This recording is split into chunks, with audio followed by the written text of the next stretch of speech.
por CNN Chile.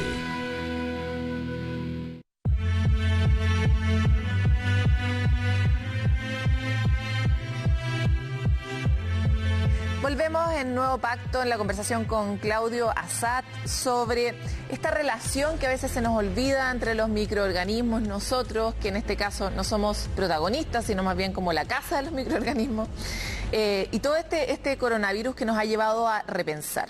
Quiero volver a la idea de Nuevo Pacto porque hace rato que venimos planteándonos cómo debiera ser nuestra relación con la Tierra.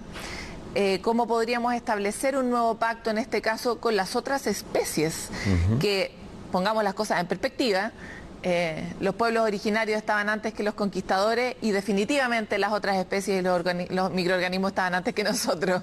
O sea, si ponemos la cuestión en perspectiva, esta opción les pertenece más a ellos. Entonces, ¿cómo te ha llevado a ti pensar esta crisis de coronavirus, esta crisis de cambio climático en relación a cómo debiera ser nuestro pacto con la naturaleza y con las otras especies y cuál debiera ser nuestra autoconciencia como humanos respecto de cómo nos reproducimos, cuánto nos reproducimos, hasta dónde, cómo habitamos, cómo ponemos las ciudades, hasta dónde, etcétera?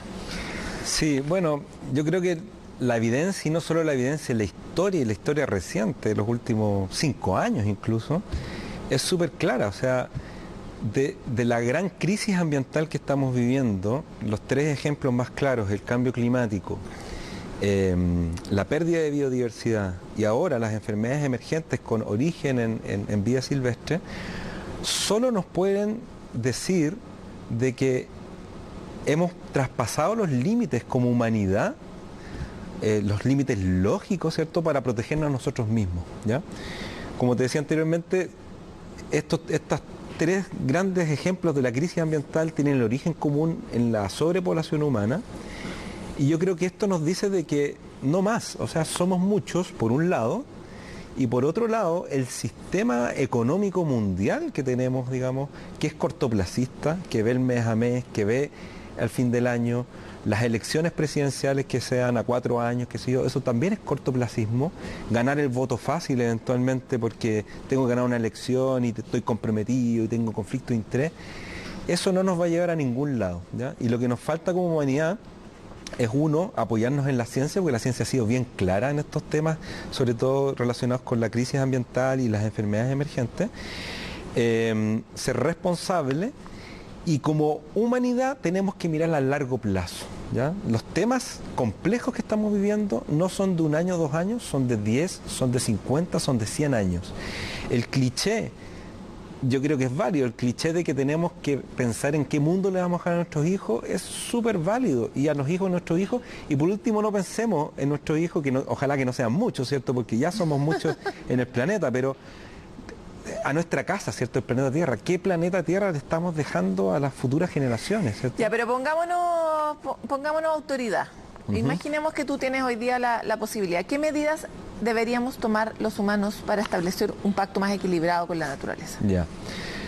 Yo creo que... Control de natalidad, aparentemente. Sí, pero antes que eso, yo creo que los sistemas, a medida que se van perfeccionando la democracia, es decir, de que las personas tengan mejor participación en los distintos países, digamos, eso facilita de que las demandas de las personas sean escuchadas y sean atendidas más rápido, ¿ya? Y aquí voy con esto. Aquí voy con esto es que el tema medioambiental es un tema que ha ido emergiendo en la población, por lo menos chilena, con mucha fuerza en el último tiempo.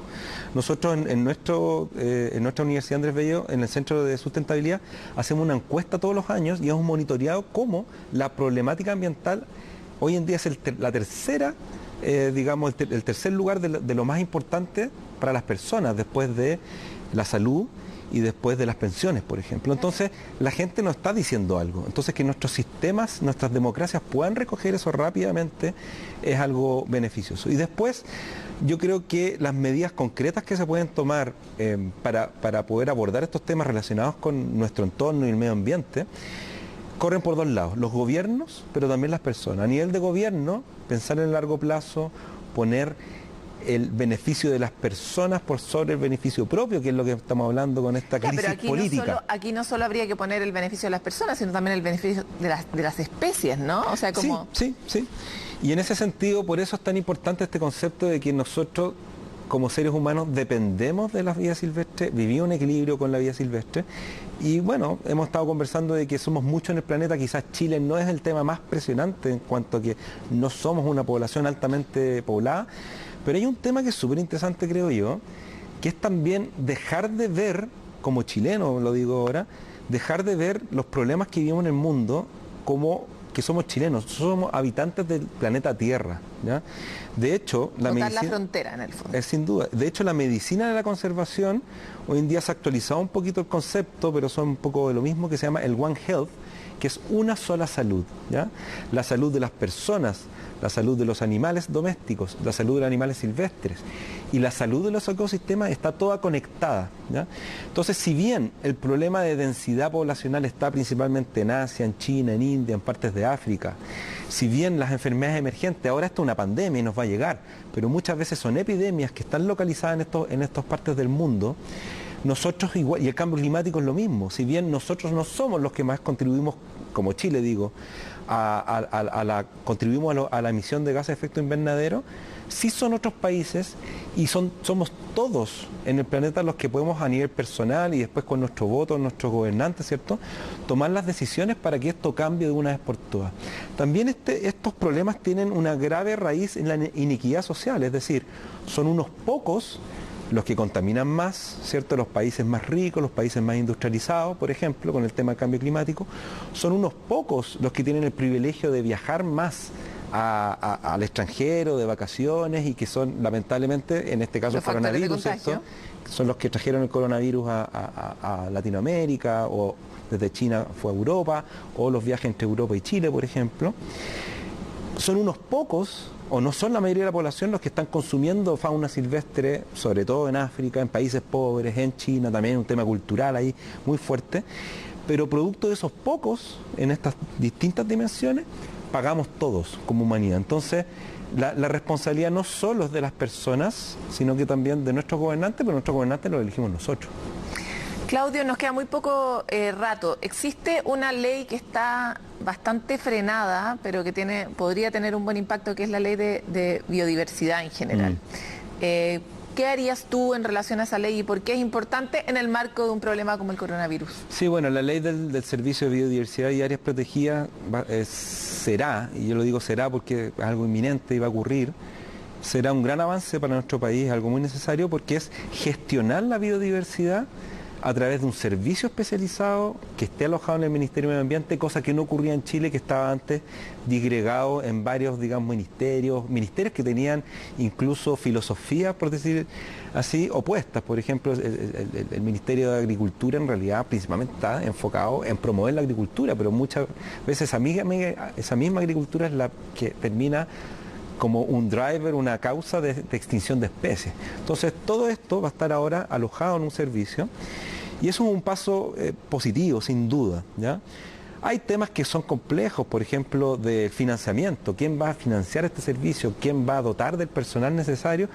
Y en Chile, bueno, cuando inició el Ministerio de Medio Ambiente hace 10 años atrás, también tuvimos ese problema y con el tiempo se fueron solucionando. ¿Pero por qué es importante cuidar la biodiversidad en el escenario del coronavirus? Ya, ¿y por qué es importante? Porque, por un lado, nos otorga servicios ecosistémicos, el aire que respiramos, el agua que tomamos, los alimentos, pero por otro lado, solo entre el 90 y el 99% de los virus que existen en el planeta no han sido descritos y están allá afuera, están en los océanos, en los bosques, en las especies silvestres. Mientras nosotros sigamos depredando, porque esto ya es una crisis, ¿cierto?, la pérdida de biodiversidad, pero si seguimos en el ritmo actual, depredando la naturaleza, y más encima nos comemos la fauna silvestre, tú tocaste el tema del SIDA, el SIDA apareció por consumo de primates y manipulación y consumo de primates. Y eso se transformó en una pandemia que lleva 50 años, ¿ya?, y que no tiene cura todavía. Entonces, mientras no detengamos esos procesos, y básicamente, mirado del otro punto de vista, si cuidamos nuestra biodiversidad, nos estamos cuidando a nosotros mismos. O sea, si detenemos la caza o la explotación excesiva, fauna, flora, etcétera, ¿no? También mantenemos ahí un equilibrio que tiene su propia lógica, ¿verdad? Exacto. Y entonces, un camino proteger la biodiversidad, otro controlar la natalidad. Como vivimos en un país muy que explora y propone la defensa de los derechos individuales de manera muy fuerte, cómo coexiste esta sociedad que ha ido creciendo en la línea de los derechos individuales versus los derechos colectivos, o aquellas cosas que tenemos que resguardar que son mayores, como por ejemplo, tal vez deberíamos cuidar el equilibrio de las poblaciones del planeta. Sí, no, eso es un tema súper interesante. Hasta donde yo conozco, China es el único país que tuvo, o por lo menos el gran ejemplo que tuvo por muchos años, una política obligatoria casi de contener la natalidad, pero básicamente era, por lo que entiendo, era un máximo de 2 hijos por familia, y a un tercer hijo se empiezan a perder beneficios sociales, ¿ya? Para comprar la casa, cosas así.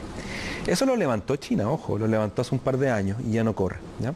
Entonces, por un lado tenemos la imposición, que en situaciones críticas habría que evaluarla. Chile no es el caso porque como país completo, si bien tenemos un alto centralismo en Santiago, y eso es otro problema importante, fuera de Santiago y obviamente hacia los extremos, no hay un problema de sobredensidad de población humana, ¿ya?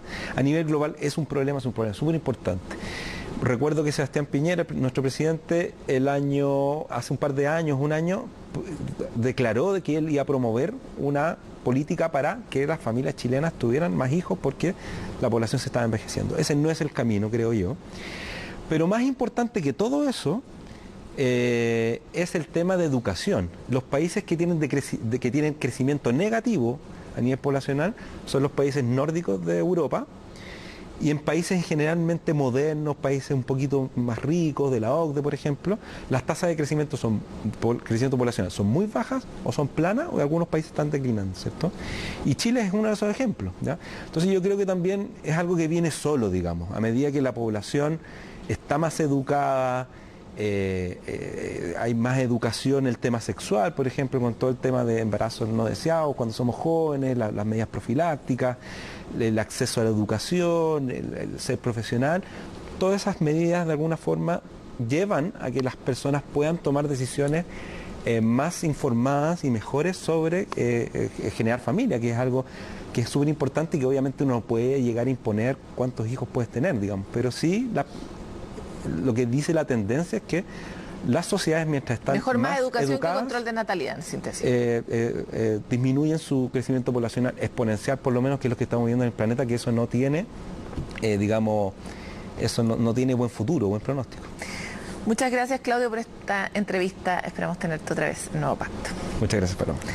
Hasta aquí llegamos con esta conversación. Tratamos de tener una mirada un poquitito más amplia respecto de la crisis de coronavirus que estamos viviendo a nivel planetario, a ver si nos queda algo y lo podemos convertir de alguna manera en política pública, ya sea en el cuidado de la biodiversidad u otro ámbito. Nos encontramos en otro capítulo de Nuevo Pacto.